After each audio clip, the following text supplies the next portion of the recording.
man, thank you. Yeah. You missed a few years there. We've had some others, but yeah. If I just read your credits. Yeah, it's all good. It's all yeah. good. No, yeah. I mean, I thanks for that.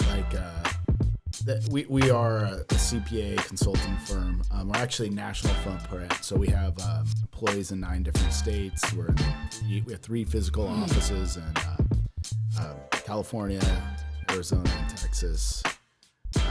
And I'll tell you, I think as somebody asked me one time, like, you're a CPA firm, like, is that entrepreneurial? Is it, what is that? Like, what makes you different? There's a couple things. One is, I think we take a client-side approach. We look at how to solve problems from the client side. We don't just do tax returns. We don't do just audited stuff. So we really care about the results, investor relationships, and so it's allowed us to be a national firm. And I think our team is second to none. And so we have that big 4 level people that support these companies that need us. So it's been cool. So Now when I met you, you were doing it on your own. It was Mark Wilson CPAs. Yeah. And you had a vision. Like you had an idea of something bigger that you wanted to do. I remember at some point you were studying mergers and acquisitions. Like you were doing, you were really doing some research on how you wanted to approach your future. Yeah. And it paid off. What was happening during that time period? I think a lot of it had to do with me wanting something bigger for that than just myself. Like, first of all, and when you're in professional services, it's very difficult to scale past yourself. Like, the relationship is always, like, hey, Zeke, I'm going to send you a client. I want you to take care of this client. Same as for me. Like, somebody will refer somebody over. They want me to take care of their particular client. What I've learned, and I think that I had a pretty significant paradigm shift probably 5 years ago, where I kind of discovered, like, in a way that's a disservice to the client, because we have different layers of disciplines that we deliver through our services at the firm. And my clients are better served by putting them in front of people that are absolute experts in whatever services that they're getting.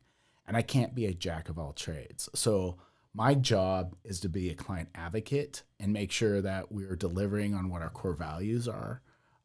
But I built an entrepreneurial focused CPA firm where we are 100% have everybody involved in that client service perspective for the services that they came to us for. So if you come to us for tax, I have guys that just deal in tax. Like, they live, eat, and breathe and deliver on tax work, and that's their whole focus in life. Then if you come to us for consulting and counting out services, I got guys that just focus on that particular area. I will say, like, we also got super smart in our niches. Like, there's this a thing that happens when you're an entrepreneur, that you have to have courage to make the decisions that are right. And so we decided to become hyper focused on industries that we're really good at, and say no to any other industry that doesn't fit into that model. So we specialize in the mortgage banking industry. In the country, we're number 2 in market share. In California, we're number 1.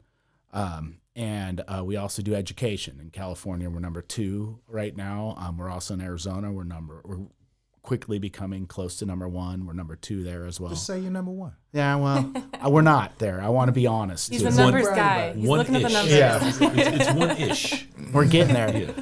No, but by being hyper-focused, it allowed us to really drive value to our clients, where, like, if I'm a typical CPA firm, I'm like, yeah, I can do a restaurant. And we have all those clients. We have legacy clients. We have some, a lot of these guys are serial entrepreneurs, so we touch every single industry as a result of that. But our main focus is that mortgage banking space, and as a result, it's paid off. And so,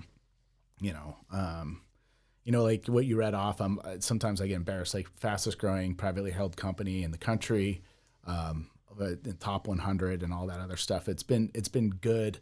But that's like the scoreboard of all the hard work of our management team that has been put in place. Mm-hmm.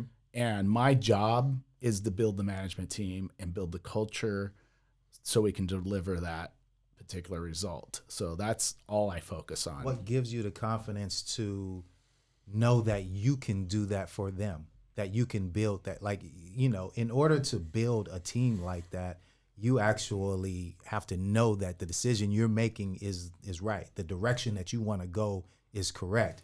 How do you, where does that confidence come from? So in the verticals that we specialize in, mortgage banking being one of them, I've owned and sold a mortgage bank.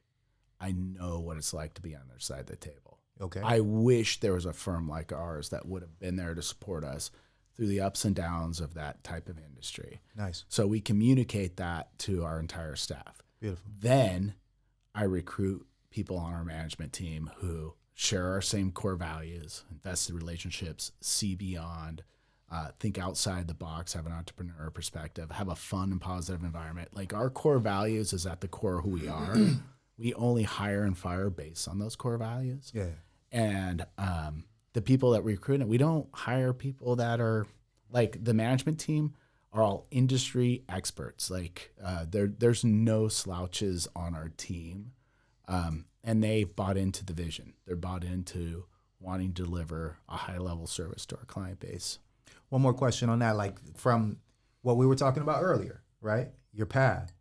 What joins that? What was the bridge that got you from everything we talked about, sports, we talked about your first job, we talked about your visions then and the businesses that you tried to create to this one? How did you get here? I remember, and excuse me for interrupting, but your dad was in government work, I think, right? Like, I'm just trying to figure out where it all ties together. Yeah, my dad's a CPA, like I'm a CPA. Okay. But my dad was funny. Like, I'll tell you, I'll come back to what got me here. Sure. My dad, up until about 5 years ago, still send me like job opportunities. He was worried that I wasn't gonna make it as an entrepreneur.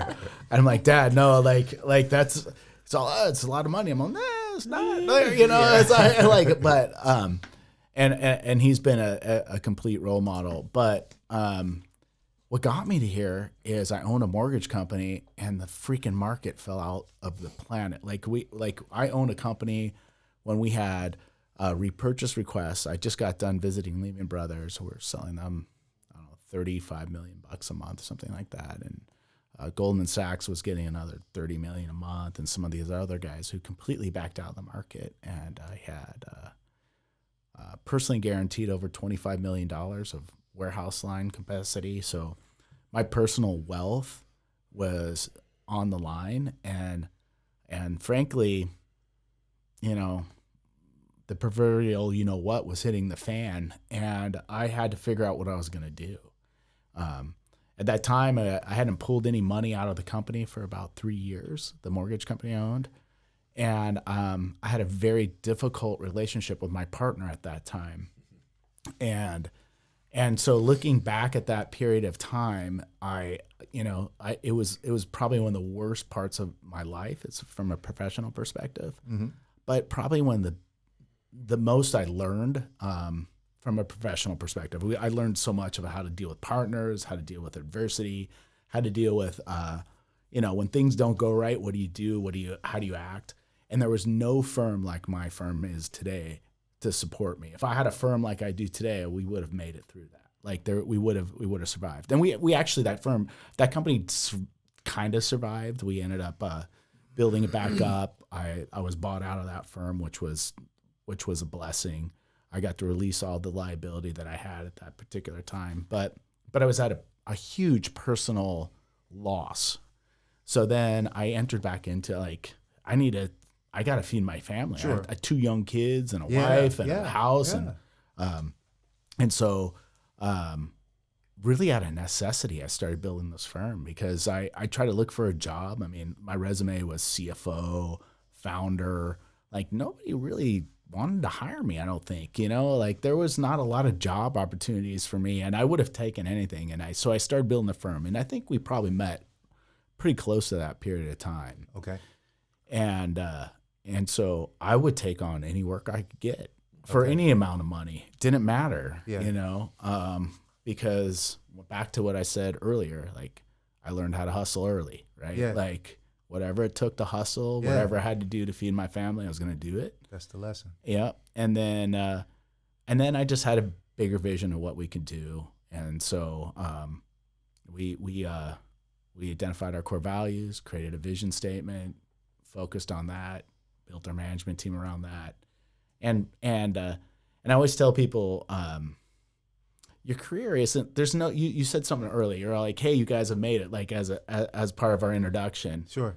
I haven't personally made anything. Like, this is a journey. Yeah. And the journey will continue to the day I sleep forever. And so for me, this journey of ups and downs are part of it, the good and the bad. And the entrepreneurial journey is guaranteed to have both. And so for me, that's what this is about. Like, it's a full on journey, and it's been a fun ride. It's been painful at times, and it's been fantastic at times. Right. So, right. Yeah.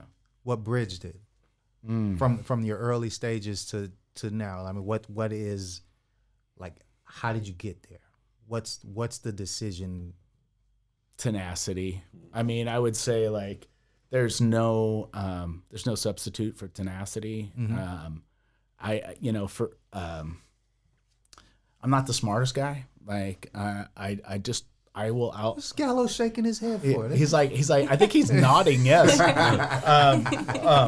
No, I think tenacity is important. Like, even I think back, you asked me some questions that I haven't really thought about in a long time, but somebody said you have a learning disability. I'm like, yeah, fuck you. Right. Yeah. Like, I was growing up, like, they're going up, and you're about to lose everything. You're gonna go down. You're gonna be a loser. Nah. Yeah. F you. Right. Yeah. Like, I think there's a tenacity that a lot of people have. Oh yeah. And lean into it. Like, lean into that tenacity and hard work and hustle. Sure. Like, that's important part. Like, I think that's important. I mean, imagine that, someone telling our children that. You know what I'm saying? Mm-hmm. You're not going to make it. You're going to be a loser or whatever. You got to learn a disability. Unacceptable. Mm-hmm. Yeah. Unacceptable. Fuck you, just like you said. Yeah. Mm-hmm. Gallo, so when I met you, you were in the corporate world. Like, you were already, like, but you took another step. You stepped out of that world and onto your own thing. Like, well, yeah. Sorry. I mean, I was working in an agency system. Trying to cultivate inside their system a little bit. Working for an insurance company will get you down that path. My partner and I broke off in 2014 just because it just became a massive conflict of interest staying where I was at. And so we made that move. But I mean, honestly, we were running as our own companies. I would say that he and I probably partnered up in 2000, probably, to really put a finger on it. Probably 2000, maybe even 99. You felt like you were running your own thing when I was running my own. I was running my own thing back then too. I mean, the reality is. But there is a difference, though. You took a step, like, a little bit. I mean, there's working for a company that you're running your own company inside of it. It's almost like a franchise feel versus independent feel, if that makes any sense. Yeah. So I mean, when you're working for an agency, it's like owning a franchise. And then when we went on our own, it was like owning your own business that way, because you used to have a lot more logistics to deal with. Mm-hmm. Luckily, my partner and I are able to separate off different job duties, so that way it's not all encumbered on me, which is good. We're able to kind of delegate it out to people that are good. He's a numbers freak, so I'll give it to him, let him play around with that kind of stuff, and then we're able to hire folks like even Mark, to handle the other parts of the financials, which is always huge. Right. So I mean, my thing is, we can't be great at everything. Like Mark said, we can't be great at everything. The important thing is make enough money to delegate. That's huge. Find your. But delegation is a skill, though. Mm-hmm. Not everybody can do that. Well, it's an economic position. I mean, when you're brand new in the business of anything, you really can't afford to delegate out. You can't send somebody that makes $100 an hour. But then, if you could afford it, though, you could also hire somebody to do some things that they're not doing it the way that they don't have your vision in mind. Yeah. You know what, though, Zeke? Here's the one thing I jump in here real quick on delegation. I had a mentor one time, or really, I don't know if he's a mentor, just a good business guy we're bullshitting with one time. And he said to me, I said, listen, my clients expect to hear from me. They don't want to hear from my staff. They want to hear from me. Mm-hmm. And he looked at me and he said, man, that is selfish of you. He says, why do you have to be the hero in your company? Why won't you let somebody else in your company be the hero? And I thought, that's a kind of interesting thing. Like, why when I'm running my company, why do I feel like it has to be me? Am I really that amazing that I'm the only one that can give this answer? Mm-hmm. And the truth is no, I'm not.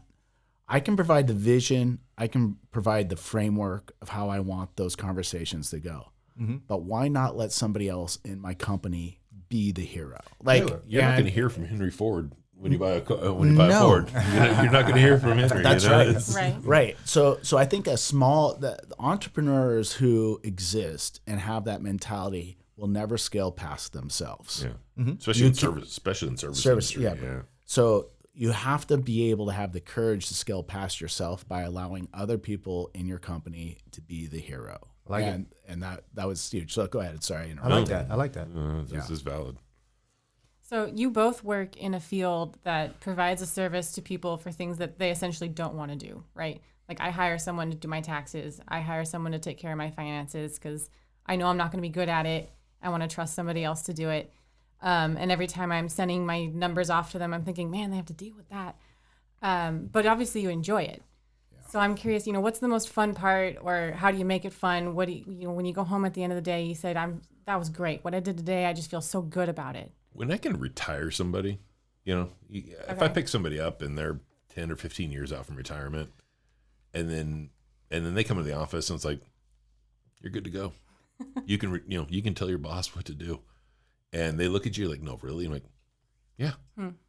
That's a fun moment. That's a really fun moment to be able to just kind of give them that opportunity to say, you're done. You're financially independent. Okay. Do what you want to do when you want to do it kind of conversation. That's an exciting experience. That's awesome. Yeah, no, but understand that there's no instant gratification in my job. It's a long, arduous, 15, 20 year relationship with somebody a lot of times. And that's painful, and it drives my wife crazy because, I don't have that instant satisfaction from picking up a client. It's like, yay, okay, I'm going to work with them for like 15, 20 years. And then we'll get to kind of like see how good we did 20 years from now, to determine whether I'm right. And then, and so that is fun. I love that part. I love having those kind of those graduation parties, so to speak. Sure. That's probably what I look for. Okay. I mean, for me, it's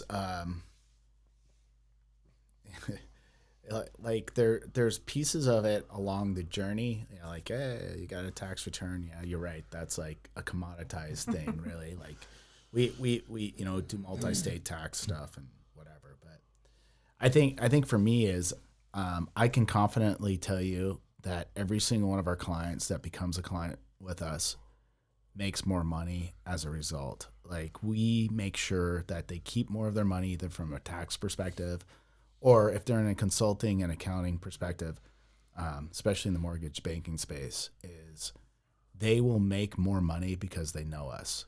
Because we have literally over 100 clients just like them throughout the country. We know exactly what they're going through. We know what the best people in the business are doing.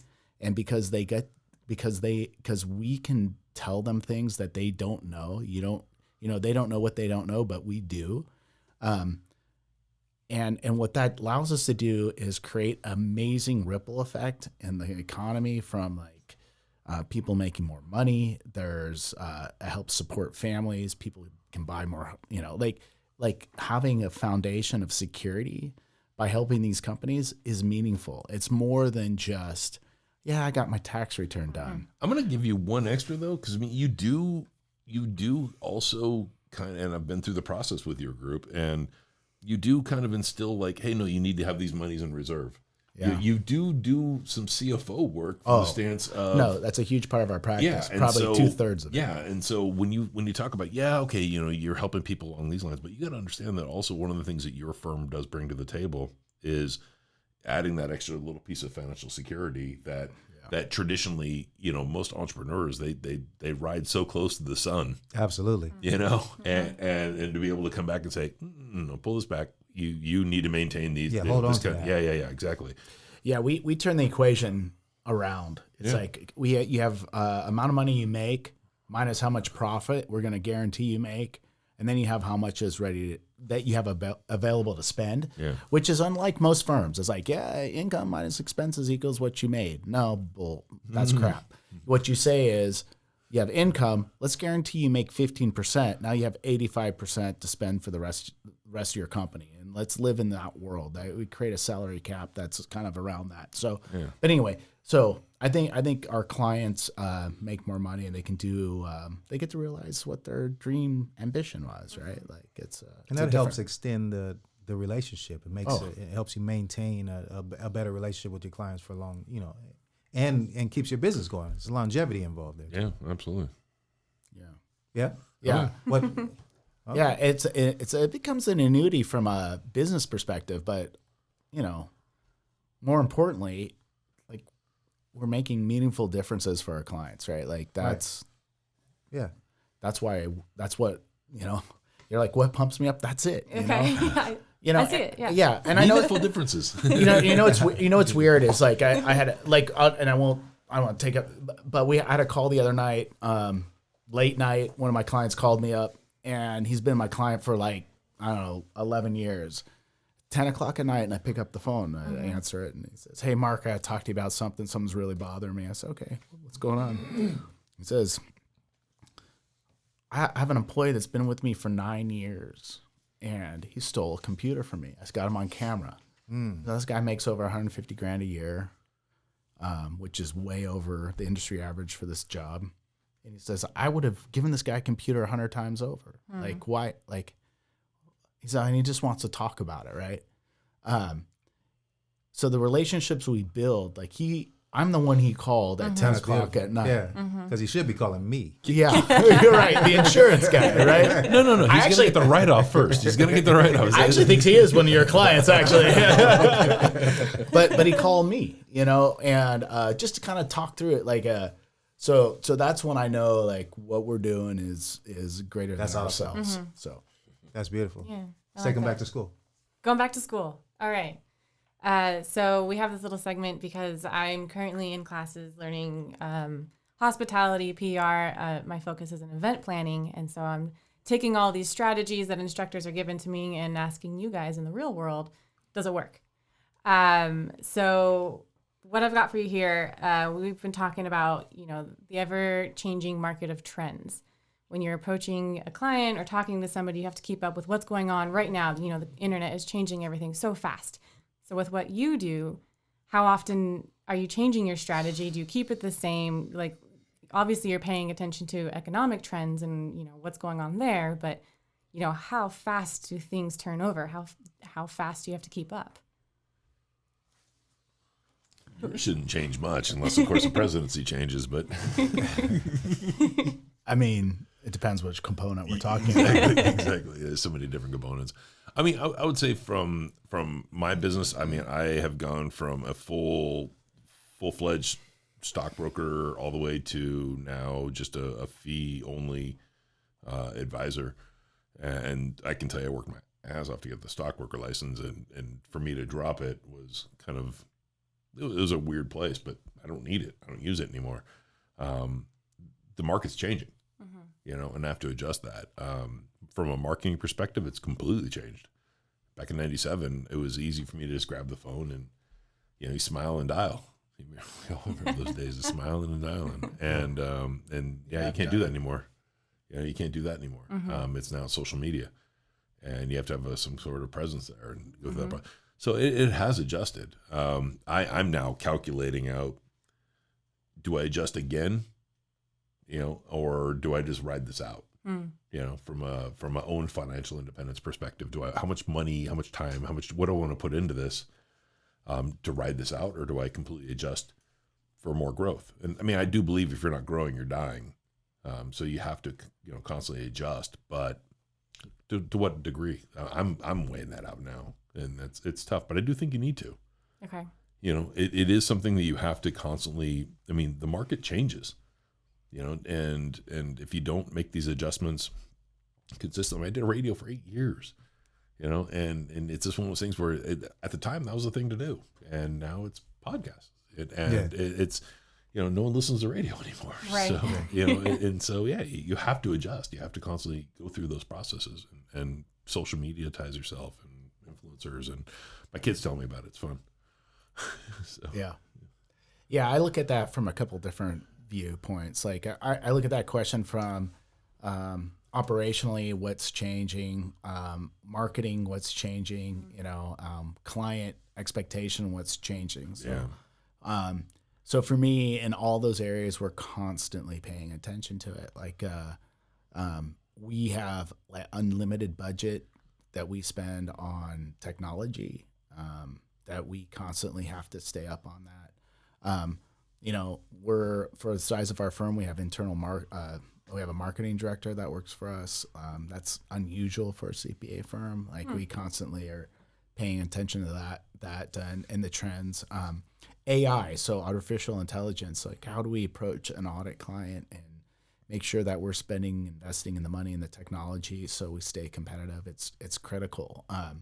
The people who fight change are the people who get passed up. Yeah. And I refuse to be one of those people, an old crotchety person who says, Instagram's a fad. Well, it's not a fad. It's here. Like the internet's not going to catch on. Yeah, that's right. The internet's a fad. Well, great. I just got all your clients. And so like all of those things I think is a huge, huge problem. Being resistant to change is a futile thing. It's fatal, actually. I should change the word. I was going to say futile. No, it's fatal. And so, control the stuff you can control, and then be willing to invest in the change because it's always coming. That's like the guarantee. Change is always happening. So be ready for it. It's happening faster and faster, though. I mean, I would say it would maybe change every 10 years. I think it's down to every 4 or 5 years now. I really do. I just feel that networking is kind of a constant, though. I mean, that was kind of how we met. Yeah, absolutely. That face-to-face networking is always a good thing, though, right? I was telling him that. Oh, good old boys. The good old boys. Yeah. It's got to be easier to network, though, because, I mean, I didn't meet you guys until today, but I knew a lot about you before you came into the room just because of your social media presence. Is that right? Yeah, so. Yeah, I mean, networking is critical, but right networking, I'm very intentional on who we spend time with and who we network with. San Diego is kind of a unique area as well. I don't think it doesn't really. San Diego, what I've found is traditional marketing efforts don't work in San Diego. It is very much still a small beach community feel. It is becoming less and less of that. But whenever I've heard industry standards on marketing and things of that nature, it never is applicable in San Diego. It still is the handoff, the handshake, hey, you need to meet this person, they're going to take care of you kind of mentality. And I think that they validate that or verify that with social media. I don't know if social media so much is a big puller of business in my world yet. I think it's building. I think by the time it is something, it's already too late. Oh. If you're not in that space already. You agree, Mark? Well, it's never too late. I would say being too late is, it's like somebody said to me the other day, like, don't do a blind like check-in on LinkedIn because, that person doesn't know you and like they're gonna ignore you. I'm like, well, maybe not. My wife said yes to a date that I asked her out on. If I didn't ask her out, I wouldn't have been with her. Like, so you might as well put yourself out there and ask because the worst thing that's going to happen is they're going to say no, right? But from a networking perspective, I think knowing who you are as a firm or a company or whatever job you have is really important. We do thought leadership networking type of activities with industry experts and industry organizations, and we have a national presence. So I have clients in probably in at least, I don't know, 30 states. And so for us to reach all of them, I can't go knock on their door. I'm not going to meet them at a BNI referral group. But what I can do is figure out some really important,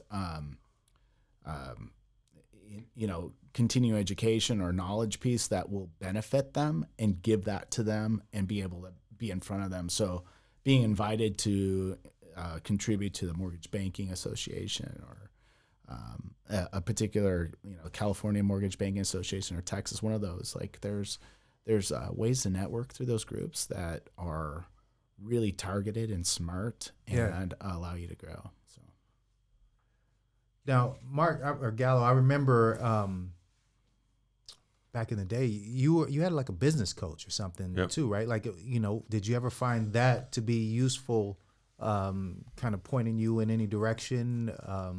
Was that something that you would recommend to folks who are in business? Yeah, I mean, every relationship I've ever been in has always taught me something. I think it's foolish to think that, no one brings anything to the table that can improve your life. Coaching has helped me in some ways to make me think about the basics a lot of times. From a branding perspective or an operations standpoint, I've pulled different things out of different relationships that have, I think, improved my practice. It's gotten me to where I'm at today. So, I mean, I definitely think if you live in a world where you're not challenging yourself or you don't want to be in a situation where you're being challenged, then you're going to fail. Mm-hmm. Because to think that you are somebody that has figured it all out and have all the answers and influence from somebody else isn't going to help you, you're a dead man walking. Yeah. Okay.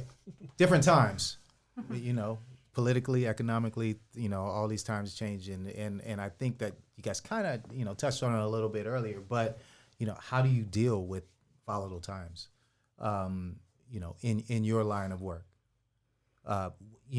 Whether it's just the temperature changing, the temperature of the room, the temperature of your business, or, hey, I'm not sure if this business is going to last. Like, this is, things are going downhill fast. How do we put the brakes on?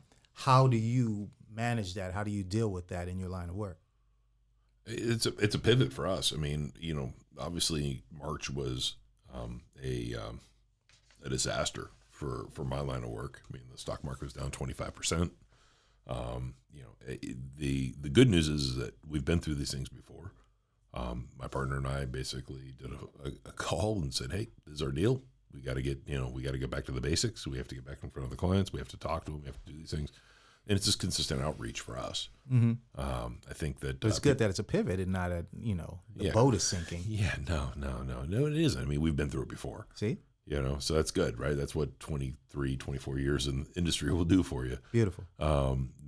It shouldn't be a surprise anymore. But, listen, you got to be able to know the route and do it. And you hope what you're doing is right. It's faith. Yeah. It's faith in what you've built. How about you, Mark? Yeah. For me, it's like I said earlier, it's a journey, right? We have these journeys of ups and downs as an entrepreneur. We saw as soon as COVID hit, we jumped into action and we created an if-then action plan. So if our market falls by a certain percent, we then need to do X, Y, and Z. So we had a whole. I met with my management team. We had a strategy session. We said, okay, we got to look through these different scenarios, and let's follow the scenarios. If we find that we're grabbing market share, then we're going to invest heavy and bring on new people, and that's what we've done. So for us, this has been an incredible opportunity for growth. We've brought on. We found better talent in this marketplace where we had difficult time finding talent last year because nobody was moving. Like we've taken huge advantage of that. We've been able to really drive additional value because people are scared, don't know how to deal with certain issues. And so we've been putting out thought leadership stuff that has really helped move the needle. The opposite's true, though. If we would have went into this and we saw that our clients were falling out and going out of business or something along those lines, even from the education side, which we do a ton of education type audit stuff, which still remains to be a little bit of a challenge. We're ready to react. And I think if you're sitting flat-footed as a leader of a company and you're hoping for the best, hope is not a plan. That's right. You have to have an actionable plan that plays out scenarios and have the courage to make the decisions when you need to. When I talk about courage, it sometimes means you got to fire people you like. Sure. And that sucks. And Or you got to hire, you got to keep people on payroll that you traditionally, when your revenues are falling apart. Yeah. Your revenues are falling apart, and you're like, I'm still going to keep writing the check for these people because I know I'm going to need them. I know I'm going to need them. My clients need them. Correct. That's Correct. hard. Correct. So you look at the people that work for you, but you need to create some unemotional decisions that are built on that. And it's tough. Like 2018, our industry that we serve had a really tough year. Like this year, they've had an amazing year. But in 2018, we had a lot of turnaround engagements work. We walked in and I said, guys, listen, you keep waiting for the market to turn for you guys to make more money. We need to right size your company for today, and then we'll deal with the growth later. Yeah. And having the courage to let people go that you genuinely care about is the toughest thing you have to do as an entrepreneur. It's the toughest thing you have to do, but it's absolutely critical for the success of future employees and yourself. It's like the whole, it's a whole thing. Like when you're on a plane, they say if the plane's going down, you need oxygen, put your mask on first and then put it on your children because if you can't breathe, you can't support your children. So when you're faced with those adversities in any kind of market change or market switch, having the courage to make the decision you know in your gut is the right thing to do. Yeah. Do it. That's right. All right. So I love it. Look at him. He's going Preach. All right, guys, it's mantra time. all right. So we have these sales mantras, words to live by as a salesperson, as an entrepreneur, essentially like the law, like do this to make your business successful. So I'm going to read one off to you. You tell me if you agree, if you disagree, how you would handle something like this. So here we have consistency prevails. Within it, you'll find loyalty, faith, and confident decision-making. So what do you think? Looking at me to say it. No, I mean, I think consistency. I used to always say consistency and persistency is the reason I'm still here. Okay. So I believe in that side of it, consistency and persistency. I'm significantly more persistent than most. My wife will attest to that. So 7 kids. 7. No, I mean and I think that also on the client side of it, they know what to expect. Okay. You're persistent, you're consistent. When you're off the rails, trying new things all the times, you're trying the new fad, you're trying to do ShamWow, whatever the heck it is. ShamWow. I think you're trying the new Best thing. pitch guy ever. It is. I know. I have got to. I just got to. I did this during COVID. I just completely blacked that thing out. My wife's like, that's got to go. No, I think that if you're consistently changing, then clients don't know what to expect, and most people want consistency in their life.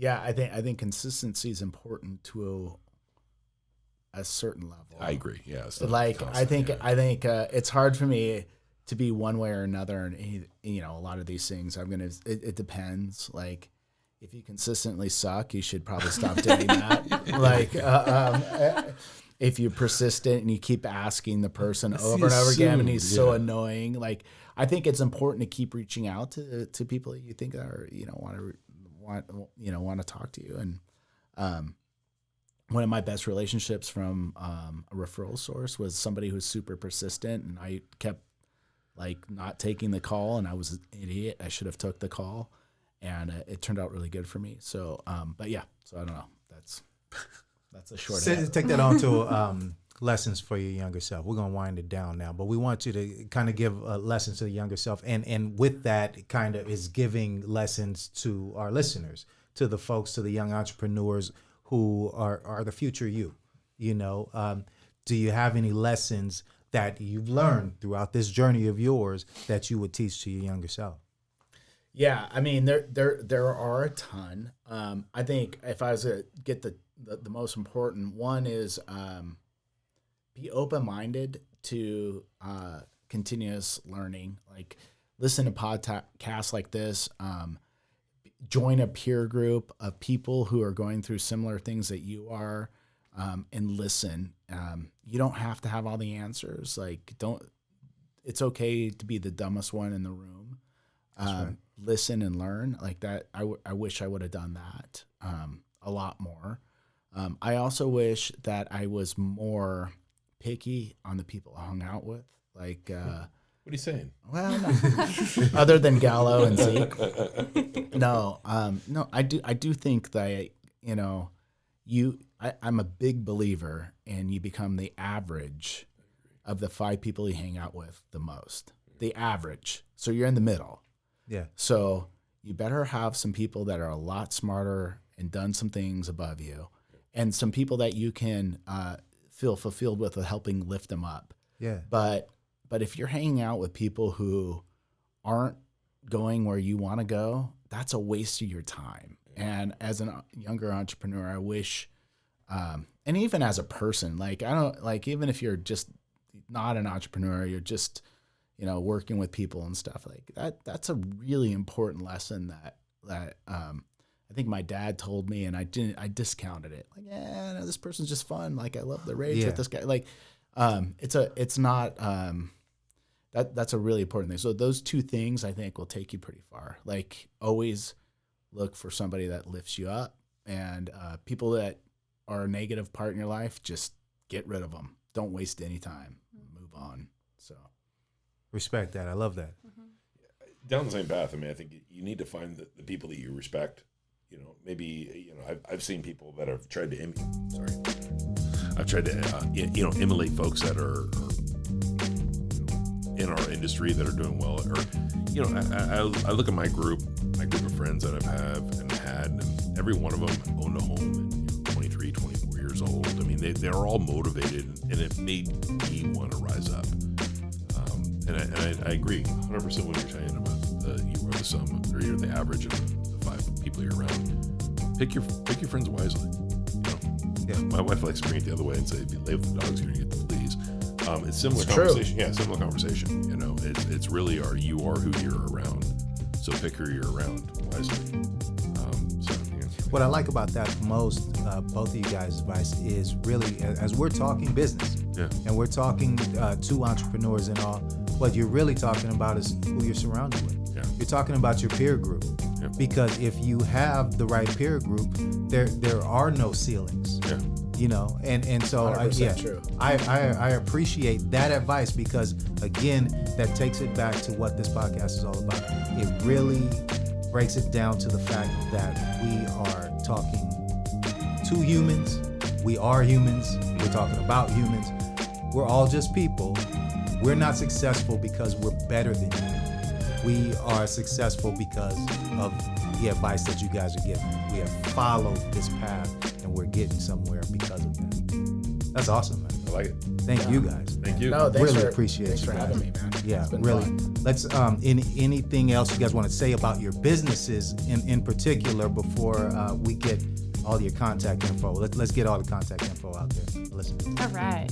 To get in touch with Mark Wilson, his website is CWDLCPA.com. He's on Instagram at CWDL_CPA, on Facebook at Mark Wilson CPA, and on Twitter at Mark Wilson CPA. Mark Gallo can be found at www.fideswealth.com. He's on Instagram at YouAreBaconMeLaugh, Twitter at _personal CFO, and Facebook at Fides Wealth. Is it Fides or Fides? Fides. Fides. Fides Wealth. Yeah, it's Thank Greek. you. It's Greek. Yeah, and you can find us anywhere CWDL. You'll find us. We have CWDL handles too. For sure. All right. Yeah. Look up that parable Mark Wilson Yeah. Gotta look at the Yeah, it's the Baja Fisherman. Yeah. Like it's a super cool one. I'm gonna go down there now tomorrow. Yeah. Start Get a new some fish career. tacos. Yeah, start a new career. Thank you, guys. Thank you. Thank Same you. business, Thank you. different day. Thank you. Right on. Thank you. Great job. Good job, guys. I have got to go. Yeah. All right. Find it brutal.